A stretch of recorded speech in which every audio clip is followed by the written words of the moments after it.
আরাফার রোজা কোন দিনে করবেন এই বিষয়ে ইখতিলাফ আছে, কথা বুঝছেন। ওলামাদের দ্বিমত আছে, এতে কোনো সন্দেহ নেই। আর ওয়ালা ইয়াজালুনা মুখতালিফিন, এমন কোন মাসলা আছে দ্বিমত নেই, ইল্লা মাশাআল্লাহ অল্প কিছু মাসলা। শতকরা 10টা মাসলা হয়তো ইত্তেফাক আছে, 90টা ইখতিলাফ আছে বা তারও বেশি। 5 ওয়াক্ত নামাজ ফরজ, ঠিক আছে, এতে দ্বিমত নেই হয়তো। 5 ওয়াক্ত নামাজ ফরজ, 5 ওয়াক্ত নামাজে কত রাকাত ফরজ?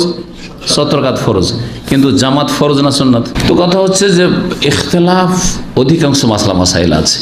ইখতিলাফের ক্ষেত্রে যার যেটা মত, আলেমদের কথা বলছি, আপনি খেয়াল খুশি আবার মত পেশ করতে পারেন না সাধারণ মানুষ। আলেমদের তাদের তাহকিকে, তাদের গবেষণায়, তাদের ইজতিহাদ প্রচেষ্টায় যেটাকে সহি মনে করবে সেটাকে প্রাধান্য দেবে। আপনার করণীয় যেটার উপর আপনার মনে তৃপ্তি হয়েছে ওটার আমল করেন, আপনি গুনাহগার হবেন না। যেটার উপর আপনার মনের তৃপ্তি হচ্ছে, মনের তৃপ্তিটা কিরকম? এই নয় যে আমার জন্য এটা সুবিধাজনক, সুবিধাবাদী হলে হবে না, এটা হালকা মশলা, শুধু হালকাটা নিলাম না, বা আমি ভারীটা নেবো বেশি নাকি নেবো, এইটাও না, এইসব না। কিসে? যে আশা করি এইটাই আমাকে কোরআন সুন্নাহর কাছাকাছি লাগছে, এইটাই আমাকে যুক্তিসঙ্গত লাগছে, দলিল সম্মত লাগছে, এইরকম যখন আসতে হবে ওপর আমল করে, আল্লাহ ভরসা। বোঝা গেছে? ইখতিলাফ হতে পারে। ইমাম আবু হানিফা, শাফি, মালিক, আমার 4 জনই কি ছিলেন? কোরআন সুন্নাহর অনুসারী ছিলেন। যদি সালাফি ভাষাটি বলা চলে তাহলে তারা সালাফি ইমাম ছিলেন, সালাফের অনুসরণকারী। রাসূলুল্লাহ সাল্লাল্লাহু আলাইহি ওয়াসাল্লাম এবং সাহাবায়ে কেরামদের অনুসারী 4 জনই ছিলেন, না ছিলেন না? 4 জনই ছিলেন, কিন্তু 4 জনে ইখতিলাফ হয়েছে না হয়নি? যখন ইখতিলাফ হয়েছে তো 4 জনের নামে 4 মাযহাব পাক্কি নেওয়া হয়েছে। ইখতিলাফ তারা করেছে এই জন্য না যে ইখতিলাফ করতে হবে, কিন্তু দৃষ্টিভঙ্গির পার্থক্যের কারণে বা দলিল প্রমাণ পৌঁছা না পৌঁছায় কম বেশি হওয়ার কারণে কি হয়েছে? ইখতিলাফ হয়েছে। তারা এই দল পাক্কি যাননি, তারা মযহাব তৈরি করে জানে, তাদের অনেকদিন পরেই মযহাব পয়দা হয়েছে। তাদের ওলামারা বলেছেন, শাহুল আলম মুহাদ্দিস দেহলভীর সাক্ষী দেখেন, হ্যাঁ, তিনি বংশগত হানাফি, কিন্তু সাক্ষী দিয়েছেন 4th শতাব্দী পর্যন্ত কোনো মযহাব মানামানি ছিল না। অথচ আবু হানিফা রহমতুল্লাহ, শাফি, মালিক, আহমদ তারা 2য় 3য় শতাব্দীতে তারা চলে গেছেন। হ্যাঁ, তাদেরও ইন্তেকালের 100 বছর পরে মযহাব পয়দা হচ্ছে। কিন্তু আমাদেরকে মযহাব মানতে হবে না, আমাদেরকে কোনো একজন আলেমকে মানতে হবে না, জীবিত অথবা মৃত, বরং কোরআন সুন্নাহকে মানার চেষ্টা করতে হবে। এই ক্ষেত্রে এখন কোনটা আপনার কাছে ঠিক লাগছে দেখতে হবে। আমি ব্যক্তিগত ইখতিলাফ আছে। একদল কি বলছেন যে যেহেতু হাদিস আছে সিয়াম ও ইয়াউমে আরাফা, আরাফার দিনের সিয়াম, তো আরাফার দিন কোনটাকে বলবেন? আরাফার দিন মানে কি 9 তারিখ? এখন এটা প্রশ্ন না, আরাফার দিন মানে যেদিন আরাফাতে হাজী সাহেবরা যান। একদল বুঝেছেন যে আরাফার দিন আরাফায় হাজী সাহেবরা আছেন। যারা এইভাবে বুঝেছেন তারা বলছেন আরাফার রোজা মানে আরাফার দিন হাজী সাহেবরা আছেন, ওই দিনের রোজা। সে আমি আরাফা, কারণ হাদিস আছে, চেষ্টা হাদিস আমল করা, ঠিক না? আর একদল যারা বলছেন না 9 তারিখের রোজা, 9 তারিখের রোজা, তারা বলছেন যে 9 তারিখের এই জন্য রোজা যে সিয়ামে ওমে আরাফা, আরাফার দিনে রোজা। আরাফা কোন দিনে হয়? 9 তারিখ হয়। তো ওইখান থেকে আরাফা শব্দটা না নিয়ে তারা বলছে যে আমরা 9 তারিখে রোজা রাখবো। আরাফা তার 8 তারিখ হয় না, আরাফা কয় তারিখে হয়?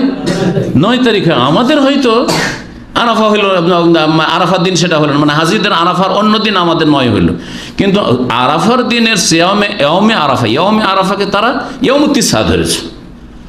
এই ইজতিহাদের কারণে তারাও চেষ্টা করেছে যে আমাদেরটাই ঠিক, তাদের দৃষ্টিভঙ্গি সেটা। সুতরাং তারা বলছে যে 9 তারিখের রোজা আমরা রাখবো। আমাদের দেশের 9 তারিখ, ওটা হচ্ছে আমাদের আরাফার দিন।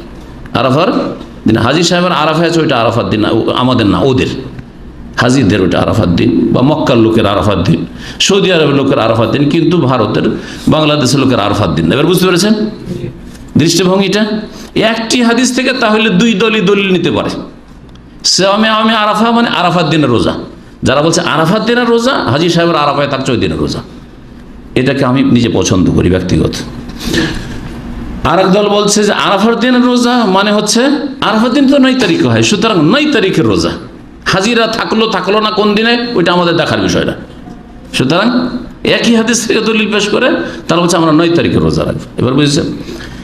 আমি ওর সাথে সাথে বলি ঝগড়া মেটাবার জন্য, হ্যাঁ, এটাকে বলা হয় যে আমরা যতটা পারি খুরুজা মিনাল খেলাফ, আরবিতে বলা হয় দ্বিমত থেকে মুক্ত হওয়ার চেষ্টা করব।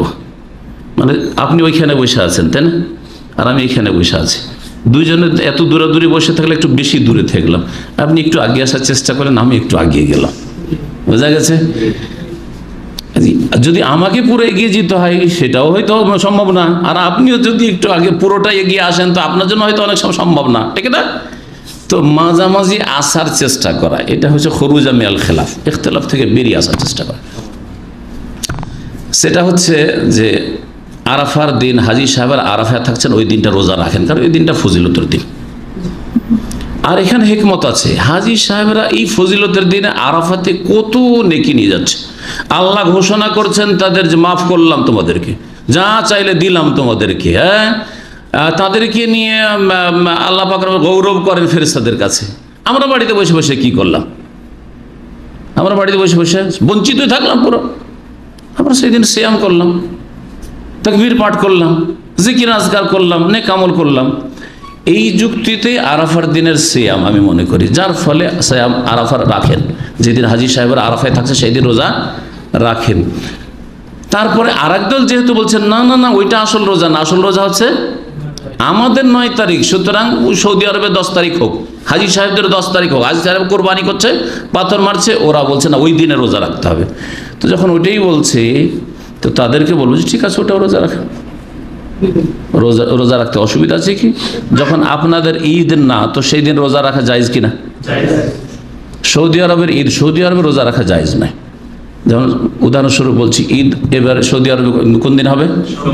সোমবার ঈদ হবে, সোমবারে সৌদি আরবে রোজা রাখা জায়েজ জায়েজ নাই। কিন্তু বাংলাদেশে ভারতে সোমবারে ঈদ হবে না, তো সেই দিন রোজা যদি ভারতের লোকেরা রাখে তো তার জন্য জায়েজ কিনা? জায়েজ। এটাতে ওরাও দ্বিমত করবে না, আমরাও দ্বিমত করবো না। সুতরাং তাদেরকে বলবো যে ওই রোজাটাও রাখো সোমবারে, আর হাজী সাহেবের আরাফা থাকছে এই রোজাও রাখো, অসুবিধা আছে? তাহলে যদি তোমাদের মতটাই ঠিক হয়, ধরেই নিলাম, আমি বলছি না যে ঠিক নয় তোমাদেরটা ঠিক হয়, তো ওটাও ঠিক থাকলো। আর যদি আমি যেটাকে প্রাধান্য দিচ্ছি বা আমার মতো অনেকে আছেন সেটাই যদি ঠিক হয়, তাহলে আমরা আপন জায়গাতে আমল করলাম, বোঝা গেছে? এটা হচ্ছে ইখতিলাফ থেকে বেরিয়ে আসা। ইখতিলাফ থেকে বেরিয়ে আসার মেলা